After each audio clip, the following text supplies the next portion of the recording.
We've all had bad days at work, and some of you may feel at times that you're made to do things that are beneath you. So here I compiled 11 of the grossest jobs throughout history. Number 11. No one wanted to live near a gong farmer, as these night workers would clear the streets of human excrement. They were even restricted to living in certain areas. Number 10. Until the late 19th century, leeches were a popular form of withdrawing small amounts of blood from patients.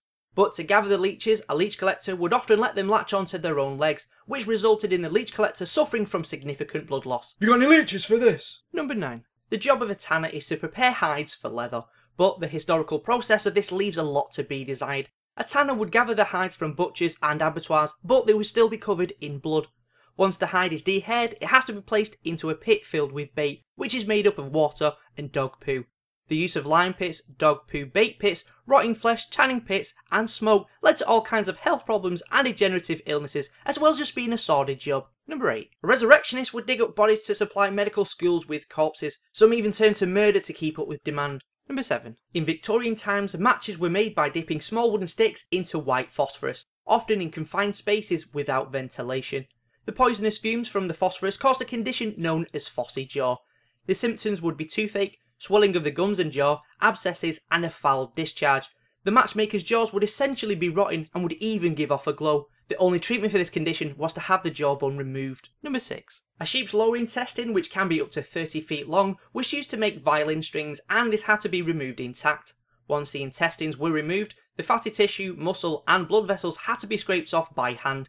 Then the tubular guts had to be squeezed free of bile and thoroughly cleaned. Number 5. Woad is a plant related to the cabbage and was used to produce rich blue dyes, but the process used to obtain the dye from the plant was so foul that woad dyes were forced to live away from others.